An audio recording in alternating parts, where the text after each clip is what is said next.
Welcome. I'm Daryl Hanning, and this is my game design Turbofans. Uh, Worked on it for approximately 20 years, off and on, not straight through, God forbid. Um, and in its current iteration, I think it's pretty close to being ready for publishing. It's been play tested here at my house for some time now, and I'd just like to go over it for you. So let's cover the game board. The majority of the game board is the airport area, and within it we have 3 rows of 5 major airports each, such as Seattle, Minneapolis, St. Paul, Chicago, Indianapolis, and New York. And then in the middle we have San Francisco, Denver, St. Louis, Atlanta, Baltimore, Washington, D.C. And then in the south we have Los Angeles, Phoenix, Dallas, Fort Worth, Orlando, and Miami. Between those 15 major airports, we have 20 minor airports, and they're the ones that are in gray. Note that where the major airports have 12 gates, the minors only have 6, and they are not numbered. This is where you put small and medium aircraft to support flights that you operate out of major airports, and we'll get into that more later. Up here is the aircraft availability track. It's currently populated for the first turn. More on that later. But suffice to say that they're divided into short-range aircraft, medium, long-range, and very long-range. All right. Then we have the victory point track, and we're having blue and orange play today, and they're both starting at 0. Next, we have the fuel cost track, and that too starts at 0. And then it can go up prior to the next turn starting, costing you extra money for fuel for your aircraft. Okay. Next is player order. Player order is determined randomly for the first turn. Thereafter, the first person to pass becomes the first player the next turn, and so on down the line. Then we have the turn track, which starts in 1960 to 1964 and ends in 2015 to 2019. All right, let's take a look at the player mats. Okay, so let's take a look at the player mats. Today we got blue and orange playing the game. On the left is blue and on the right is orange. Blue is also known as Polynesian Air. Right? Every kid under 12 gets a free mask.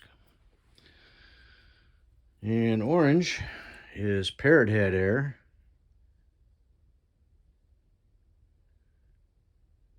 There we go. Just like a lot of Jimmy Buffett fans, it's hard to come in focus. But in any case, it's 5 o'clock somewhere. So on the player mat, we have to the left where we keep our aircraft that are deployed to flights. So this is the minor airports. So what aircraft are in here are going to be at one of the minor airports, El Paso, San Diego, Houston, and so on. Okay, and for each aircraft, there is a passenger icon and a number. And so this one I'm looking at right here is 2, this is 3, and this is 1. And notice that they're shaded slightly differently. So the 1s are for aircraft that can only carry 1 passenger. The 2s are for aircraft that can carry 2, and 3s are for aircraft that can carry 3s. Usually, almost never you see a small or medium range aircraft, which is what we're talking about at minor airports. Rarely, if ever, do you see one that is bigger than 3. I don't think there are any, frankly. So the The bottom half is aircraft at major airports. And these can be medium range, long range, or very long range aircraft. And they start with spaces for capacity of 2 and go all the way up to 6 or more down at the bottom. Okay. Here we have our hangars. And as you can see, we have 2 hangars available at the beginning of the game, with others that we can purchase as actions during the game. Then we have the income track down here at the bottom, measured in 100s, 10s, and 1s. And finally, we have the company attributes.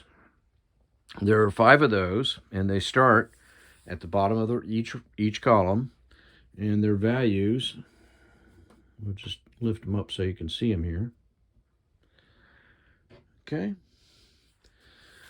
So let's go over them in order. Rights acquisition. That is the number of cards that you will be drawing from the deck into your hand whenever you put a flight down at a major airport. Okay? So it costs a card to put a flight down at a major airport. And for instance, if you wanted to put a flight down in Indianapolis, you would have to play an Indianapolis card. Okay? San Francisco, a San Francisco card. And so on.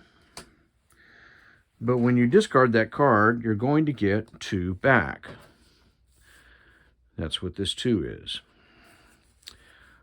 So if you upgrade, and it's probably too small to see here, but you'll see it in person, there's a little 3 and a card icon, and that means it takes 3 rights acquisition cards to upgrade that company attribute from 2 to 3. So let's see if I can pull out real quick here. You know, when you're looking for it, it's always in the last place you look.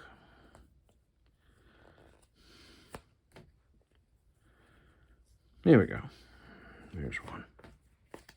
All right. So you can see here, you would take 3 of these cards, and you would discard them, and then you would move your rights acquisition from 2 to 3. Okay?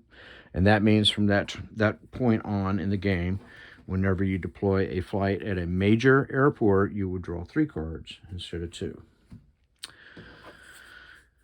The second column is aircraft acquisitions. Starts at 1. What that means is the number of aircraft you can purchase in one action.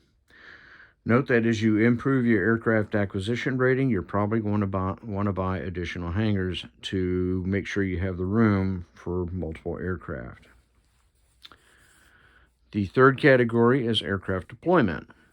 And this is the action where you take aircraft in your hangars and deploy them as flights. Okay? At the beginning of the game, you can only do one such deployment as an action. But if you improve this, you can do multiples. Okay? The fourth column is passenger operations. It starts at value 3 and goes up to 6. Okay? And what that is it determines how many passengers you can load onto an aircraft. So let's take, for instance, here. That's a good for instance. So here's a DC-950, and it has a capacity of 2. So that's no problem. You start at 3, so you can always, if you buy one of these, you can always deploy it. So it would go like here, right? Okay. But here's one you can't do at the beginning of the game. That's a 747-200, and it seats 5. Okay. So if you do not upgrade your passenger operations, if it's currently at 3, then you're going to have to put this guy on 3, and you'll only make 3/5 of what it could make normally. And that is determined by the income per seat, which is $8. So with 3 passengers, it makes $24 a turn. With 5 passengers, it makes $40 a turn. So you're going to want to upgrade your passenger operations if you plan on buying the bigger aircraft. Okay. Finally, we have business and marketing. Business and marketing confers a couple of benefits. The first one is you get increasingly superior discounts on aircraft purchases. So it starts when you bump it up to level 2, you get a 10% discount. Level 3, 20%, and level 4, 30% discount, which on the big expensive planes can make quite a difference.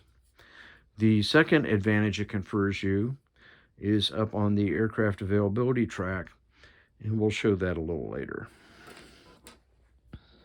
Okay. Next, let's cover the cards. And I'll just put a few of them out here so you can see what they look like. Okay. And we're going to take one card in particular and bring it up. Los Angeles. Okay. So at the top and very bottom of each card, there will be a major airport listed. And this is the card you would play in order to put a flight at the Los Angeles airport. You would have to discard this card. But keep in mind that when you create a flight at a major airport, you're going to get cards from the deck, starting with 2 and going up each time you do this. So you're going to be trying to build your hand out of what you get from new flights that you've put down. Okay. The second item on here is business and marketing. You may recall that's one of the company attributes. So what it means is if you get a set of these cards, you can turn them in to improve that company attribute, business and marketing. The middle of the card is the portion that is used for robots, for bots, and that dictates what their behavior is on a given turn. More on that later. The final component in the game is the player pieces, and basically you have 3 different types of pieces that you really need for the game. I've gone through several iterations, so there's other stuff in here. Let's just ignore that. So the first one is a flight marker, which is what you place on an airport on the board when you start a flight. And this is a short-range flight by Polynesian Air. So that would go out here at one of the airports, although a short only can be at a minor airport. Okay. On the back, it shows medium. So it could be one or the other, but not both. The other set of pieces you have is the long and very long flight markers. Okay. You also have income markers, company attribute track markers, and that's an order play marker, that sort of thing. That's the extent of the player pieces.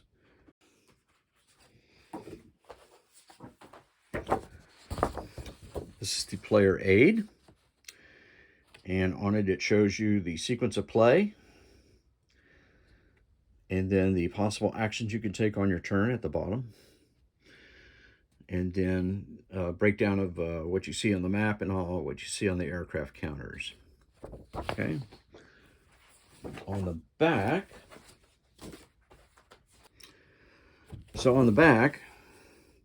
you'll see the order of arrival for all the aircraft in the game. So you can look ahead and figure out what type of planes you're going to want to invest in, and knowing when your aircraft that you already own are going to retire, plan accordingly. Let's look at an aircraft counter now. All right. So here we have a Douglas DC-8-50. They were known at the time as the Dash 50s. It has a range in the upper left corner of very long, which means it can do international flights. It has a passenger capacity of 2, which means it can carry about 150 people. It comes in on turn 1, that's the number on the left and the yellow. and leaves on turn 5 when the airframe wears out. Okay. It costs $40 to buy, and what you get for that $40 is $7 per seat per turn of net revenue. Okay. So in other words, since it has a capacity of 2, it actually makes $14 a turn with when it's fully occupied, which it always will be for other reasons I'll get into later. Okay.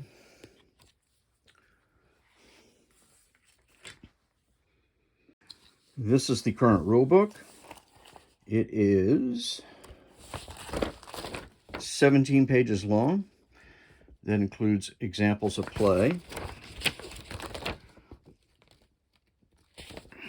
Okay.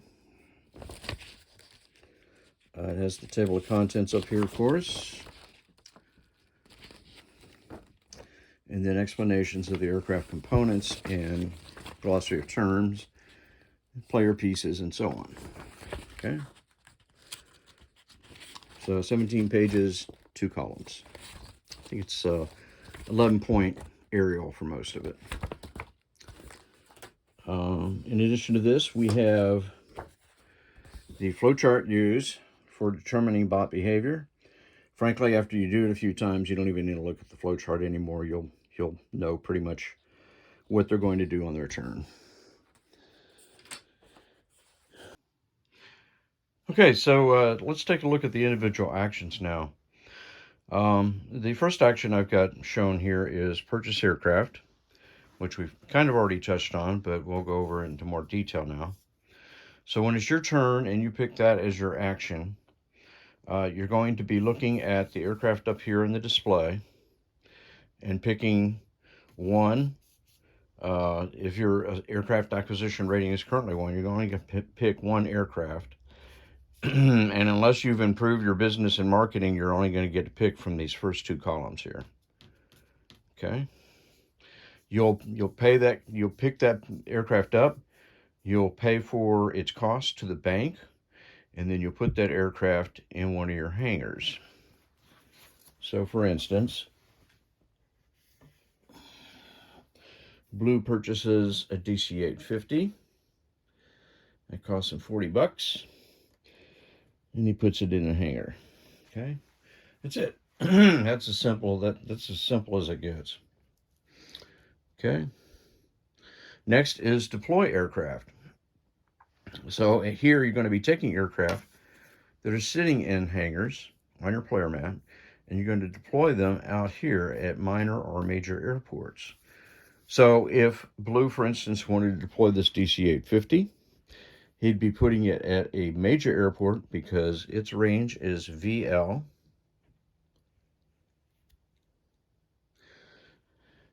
And VLs can only go to major airports.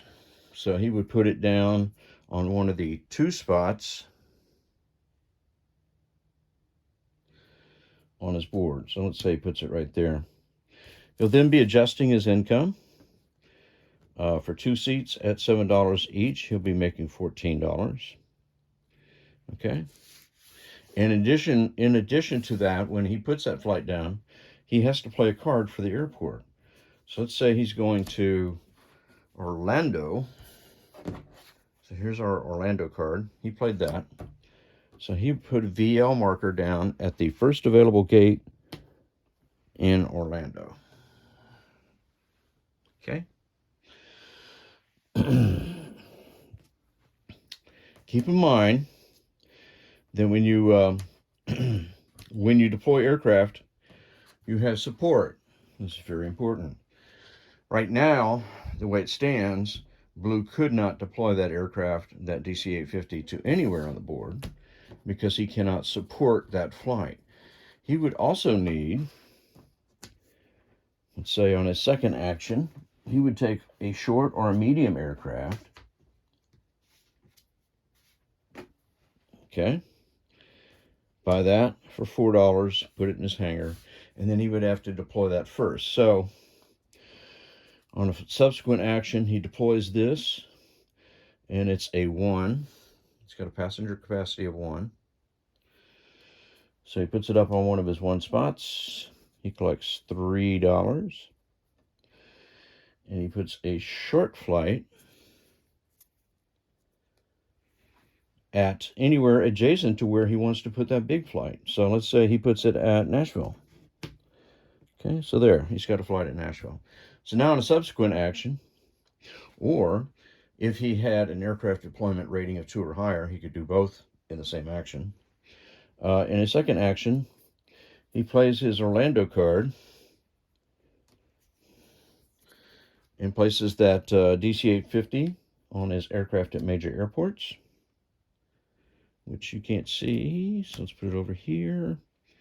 And now he gets $14 a turn for that.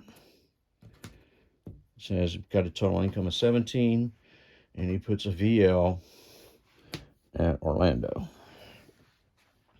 So this one flight here in Nashville can support one flight at each of the 4 adjacent major airports to it. Also, if you wanted to expand your control of the board, your access to other airports, on a subsequent action, you might deploy another short or medium in Springfield, for instance, because that is adjacent to Nashville, so you can do that. And after that, you can go to Chicago and Indianapolis. Or maybe you want to go to Charlotte, so you can get to Miami and BWI, and so on down the line. Okay, so that's deploy aircraft. Okay, move a flight. It's the third action listed. Moving a flight is just what it sounds like, moving a flight. You could, let's say Polynesian Air had a long flight at Dallas and a very long flight at Orlando. And he's got another Orlando card in his hand. Or I'm sorry, he's got another Dallas card. He doesn't have an Orlando card. Let's get one of those out. Dallas, oh Dallas, where are you? Why is it I can't find any of your cards? There we go. Okay. So he's got another Dallas card in his hand, and it's his turn. So what he's going to do, he's going to move this front flight from Orlando to Dallas. All right. He's going to play this card because he's moving to a major airport. All right. So what's holding him up here? Anybody? What's holding him up here is that he only has one support flight adjacent to Dallas. So he can't move that flight from Orlando to Dallas until he gets a second support flight. So he'll buy an aircraft. He's going to buy this 707-120, just medium range. And then on his next action, he's going to deploy it at a minor airport. Let's put it here, put this here. All right, so he's going to get $10 for that. And it's going to be a medium. And he's going to put it at Oklahoma City, just because putting 2 at Nashville restricts your major airport options. So you want to spread them out when you can. All right, so now he can do a move aircraft. He can move that flight from Orlando to Dallas by playing this card. And he puts it right here. And now he's got control of Dallas. Okay. So that'd be one reason why you'd move an aircraft. The other reason is you're looking at what aircraft are going to be retiring for you, and you're deciding to cut your losses at one airport in order to solidify yourself at another airport. Ends up with the same function that I just explained, but for different motivations. You may be losing support aircraft, and so you want to pull aircraft that are going to be unsupported from one major airport and put them at another. That's the other reason. Okay, so let's go to sell aircraft. All right, when you sell aircraft, they can either be in your hangar or they can be out on your board. Keep in mind, though, that if you remove them from here, you're removing a flight from the board, You're taking the income that the aircraft generated away from yourself, okay? And you're discarding that, removing from play the aircraft that you are selling. Whereas if it's sitting in the hangar, you're not making income off of it anyway, so you don't have to mess with that. You don't have a flight marker on the board for it. It's much simpler. Okay. And yes, you can move aircraft. You can do a move of flight from a flight to a hangar if you so choose. So selling an aircraft that's out on the board um, is going to be more expedient than moving it to a hangar and then selling it.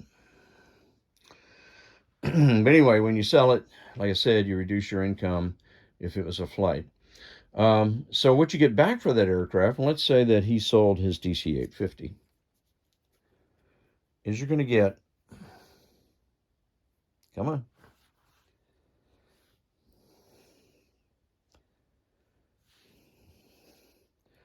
you're going to get half, fractions rounded down, of its initial purchase price from the bank. So in this case, you would get $20 back, okay?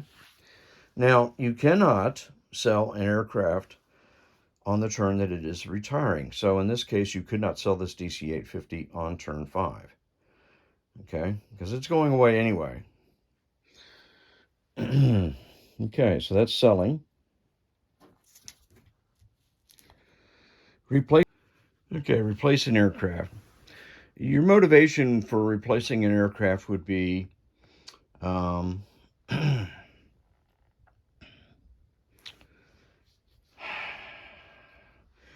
if an aircraft's going to retire and you're going to lose control of a major airport as a result of that, and you don't have a card for that airport to put a new flight out there to compensate. So what you're going to do is you're going to take an aircraft in your hangar, and it's got to be the same range. So in other words, if you're replacing a long range aircraft, you got to replace it with a long range. And if it's very long, you got to replace it with a very long. And you'll put that aircraft on your player mat on the appropriate space and take the other one off and put it back in their hangar. Now, you don't need a card for that, which is what makes this handy. It's a way to get around retiring aircraft punishing you on the next turn. Okay? All right, next is upgrade one company attribute. So you're going to play the appropriate number of cards, like I explained before. If we look real close here, we can see that rights acquisition takes 3 rights acquisition cards to upgrade your rights acquisition from 2 to 3. Once you're there, it takes 4 cards to go to 4, and then 4 cards again to go to 5. So going back, this is the number of cards you're going to draw when you play a flight at a major airport. Okay. And then you see the costs here for aircraft acquisition and deployment, passenger operations, and business and marketing. So you would trade those cards in, turn those cards in from your hand into the discard pile, and move your marker up for the appropriate company attribute. You can only do one of those per action. Buy a hangar allows you to buy any of these that are still covered up. Obviously, the smart thing to do is to buy the cheapest one first. That one's $10. Next is 15, then 20, then 25. So you just buy a hangar, you remove the marker from play, and now you've got 3 open hangars. Okay. Compete for a gate. This is where the game can be a little bit nasty. So what you're doing is, let's say, for instance, okay, so let's take a closer look at this. Right now, nobody has control of Dallas-Fort Worth because Blue, Polynesian Air, has 3 points of gate value, and Parrot Head Air has 3 points of gate value. Okay, so what can Blue do about that short of putting another flight out there? They can compete for gate 3 with their gate 2. So a competition has to be for the same range of flight. So VLs have to fight VLs, Ls have to fight Ls, and so on. So what they're going to do is the blue player does the compete for a gate action. He pays $2, and he rolls one die, and the defender rolls one die. Okay? And if blue rolls higher, has a higher total than orange, then they'll swap places. Are there any modifiers to this roll? Absolutely. So when you roll, you add your business marketing value. So let's say blue is at 2 and orange is at 1. Okay? That means blue is going to get to add 1 to their die roll. So now a tie actually benefits blue because they'll add 1 to their die, and that'll make it. So if they both roll 5, for instance, blue is going to be adding 1 to its die roll, which is 6, which beats 5. Okay? All right. So, and you can do that action as often during the game as you wish. Obviously, you're going to pay money to the bank every time you try, and you may fail. Okay. Increase flight capacity.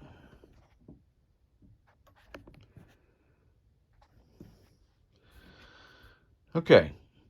So this is where if you put, let's say, a jumbo, which I believe I showed earlier in the game, which has a passenger capacity of 5, and let's say your passenger operations are at 3. Okay. It means you're going to have to put that guy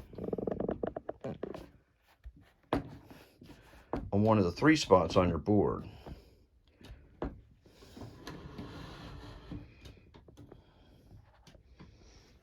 Okay, which is going to be one of these colored spots right here. And you're all going to make 3/5 of the revenue that a 747 makes. Okay. Subsequent to putting that flight out there, you improve your passenger operation rating to 4 by turning in a set of cards. Okay. So now you could move that 747 from one of the 3 spots to one of the 4 spots and add, I believe, $7 more for 747. $7 more dollars. No, $8 more to your income. Let's see. Yeah.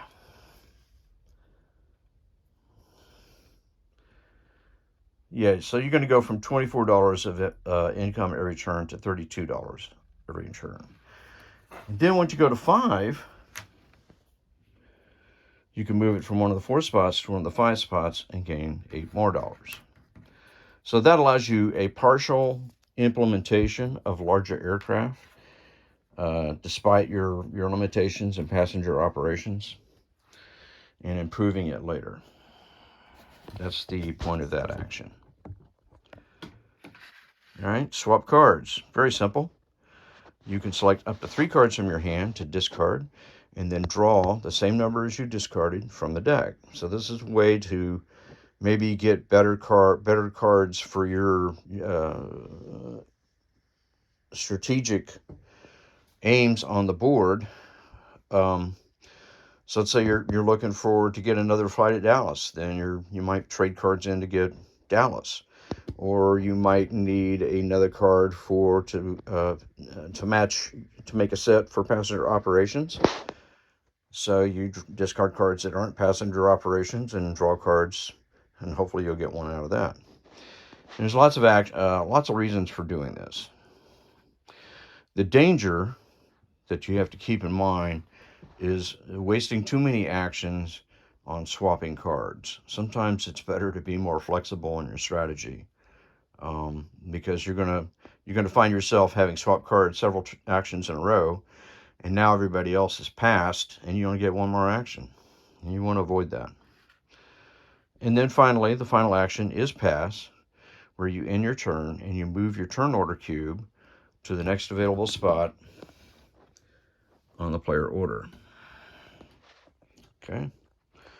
And at that point, you will refill your hand to 5 cards if you have fewer than 5. So that's the different actions. And just briefly, go over the sequence of play. There isn't a lot to it. It's pretty straightforward, pretty simple. Okay, so we have got, at the beginning of every turn, we've got the setup phase where we shuffle the new turn's aircraft and then put them out on the track face up. And then we shuffle any discard pile back into the draw deck. Okay. Next is the operations phase, wherein players in player order will take a single action, one at a time, go around the table, and then do it again. And those rounds continue until all but one player has passed. Okay. Then there's fuel phase. So if there was a fuel cost, right now at the beginning of the game it's 0, so there wouldn't be. But if there was a fuel cost, you would be paying that at this point. And fuel cost amounts to, let's go back up here, amounts to whatever this marker is at, times the number of aircraft you have in your fleet, and you pay that amount to the bank. And fractions are rounded up. Okay. Next is income phase. Oh, and then you roll for the next turn to see what the next turn fuel cost is going to be. And more than likely it's going to go up, but it can go down or freeze. Okay. Next is income phase, where you look at how much money you're collecting on your income track and collect that amount of money from the bank. All right, everybody does that. Then we have scoring phase. First thing is most cash on hand. So you're going to look at your stack, count up your money, and announce how much you've got. And the first player is going to get 5 points. Player with the second most cash is going to get 3. If there is a tie for first, then they both get 3. Okay? If there is a tie for second place, you get nothing. All right? Each major airport control, you're going to get 2 points for that.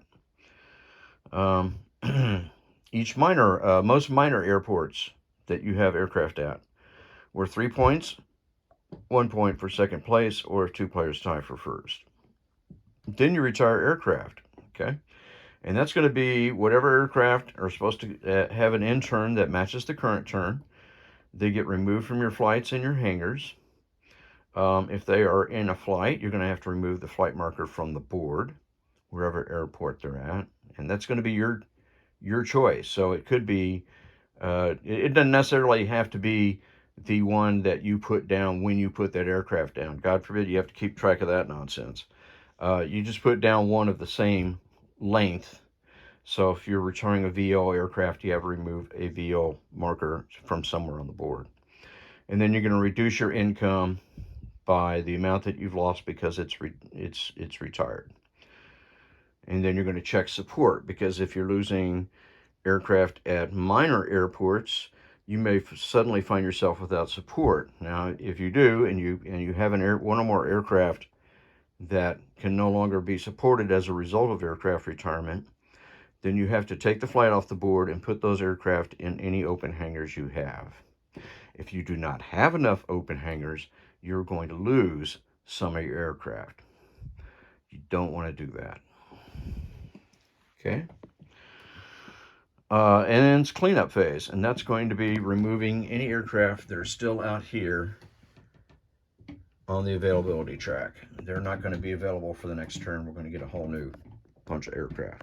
Okay? So in summary,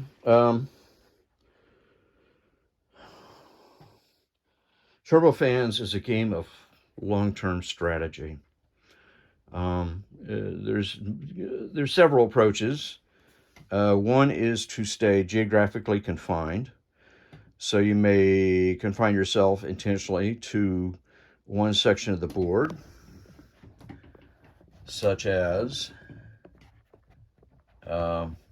Miami, Baltimore, Atlanta, Orlando.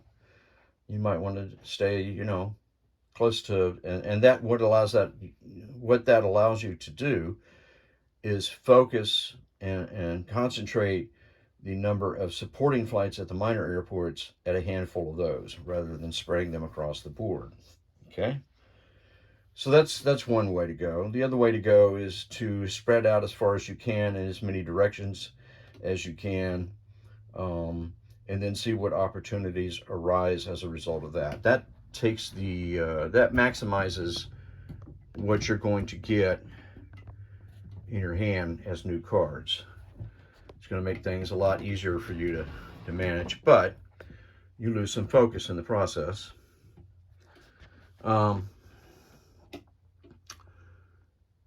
You might want to invest in just small and medium aircraft and stay away from the large ones. All right, so those are cheaper to buy, obviously, so they don't reduce your cash on hand as much. So what you'll find is in the early turns with that strategy, you may have total cash on hand, but come turn 4, 5, or 6 at the very latest, you're going to be making, you're going to have less cash on hand than the other players because they're going to be making by then as much as they started the game with, approximately. And that gives them, of course, more opportunities to expand with new aircraft on the subsequent turns. Okay, so there's a lot to think about, a lot to decide. Some of it is seizing opportunities of the moment, and that, of course, is going to reward the players who have the highest company attributes, the most open hangars, things like that. That's where you get your flexibility, your corporate efficiency and flexibility from. All right.